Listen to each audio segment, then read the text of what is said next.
up, guys? It is Scumpy, and this is part 2 of the EGL gameplay that I had promised you guys previously in the part 1 video. And today we're playing on some lockdown domination, and I'm using the P90 with a red dot and a silencer. And it's a bit of a strange class. It's not really used much, I don't think, but it's really nice. It's pretty accurate. I find it more accurate than the iron sight, so just give it a try. But let's get into the experiences that I had at EGL, on my way to EGL and coming back from EGL. Actually, it's all over the place. But just talk about some experiences that I had, some good, some bad. We're gonna start with the bad, and we're gonna end the best. We're gonna end the video with the best for last. Some of the good experiences that I had. So let's start with the first bad experience.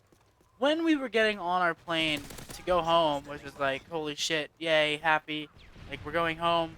Um, I was in a good mood. I was like, all right, I'm gonna be home in 8 hours. I was pretty homesick. I don't like traveling, especially across the world, because then I know I have to have an 8 hour flight coming back, which sort of sucks. But other than that, I was happy to come home. I've put my luggage up in the overhead compartments, and I gave my passport and my boarding pass to Big T. And for anybody that hasn't traveled outside the United States, you need your passport to get back into the United States. And this is where things go bad. So I'm sitting there, I'm chilling out.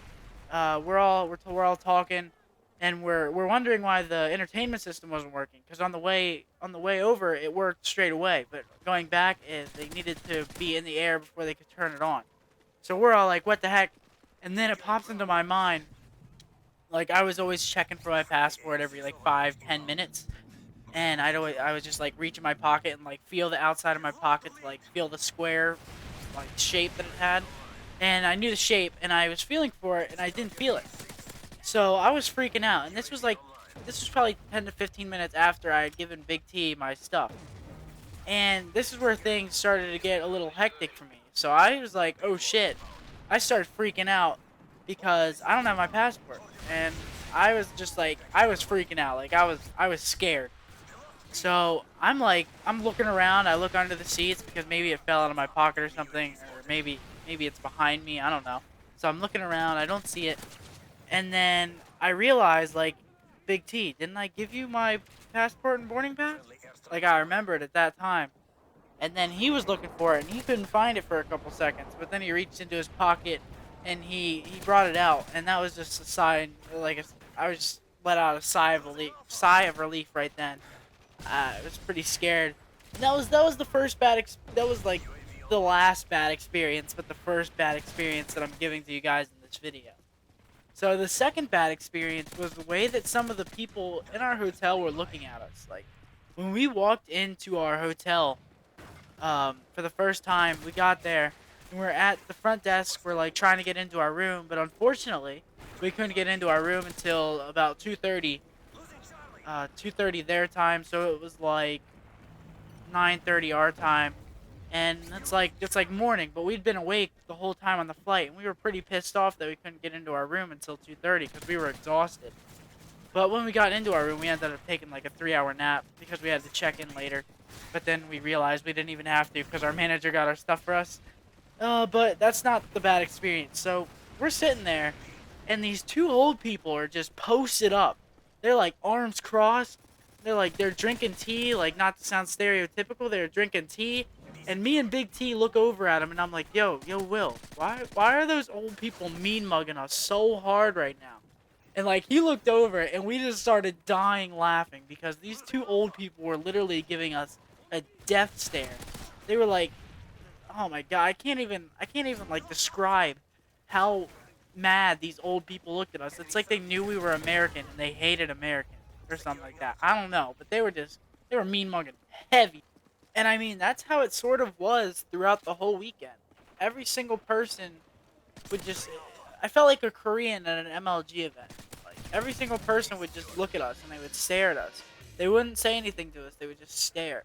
And you knew that they were staring at you too. It was just a scary experience. I was pretty freaked out by those people. And it wasn't like a couple of them did it. It was fucking all of them, like, freaking out, man. Now, the last bad experience came when we were leaving the airport when we got to Europe. So, next, there was a train outside, and we were getting our tickets, and the train left in 5 minutes. and the next train didn't come for like 30 minutes to an hour, or something like that. So we didn't have the time to exchange currency, which is you're supposed to do it in the airport usually, or you're gonna have to like find a post office or something when you get there to do it.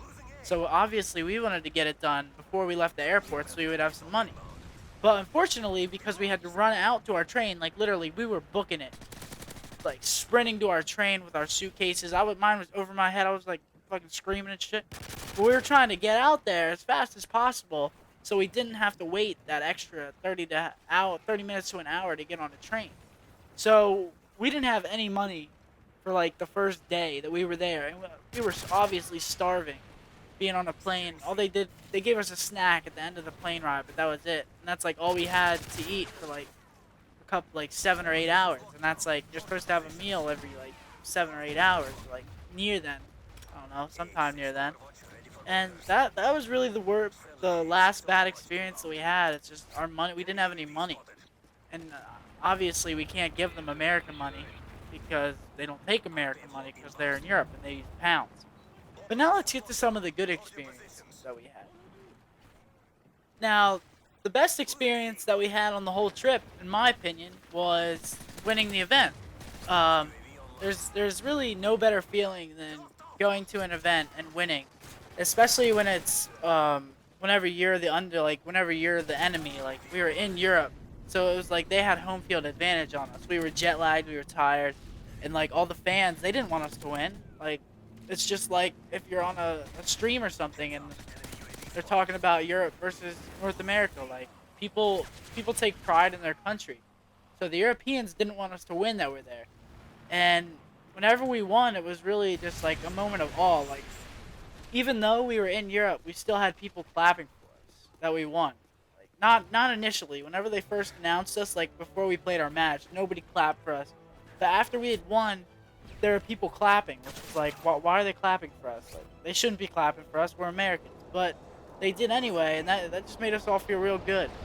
And we took away $1,500 each, about $1,500 each, I should say. It was a little less. It was like 1440 each, and like it's a good thing to win an event, and then you just get to chill with your teammates for the rest of the day, knowing that you won the event. Like there's no reason to be mad at each other. There's no reason to not have a good time whenever you win an event. So it's just like perfect ending to like a great weekend.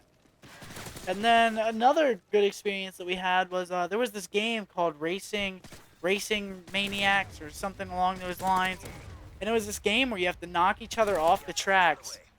And if the other person gets off the screen, like if you can't see the other car, then you get a point. And you get so many points until you win. And it was literally the most fun that we had all weekend. I mean, we were waiting around a lot in between matches.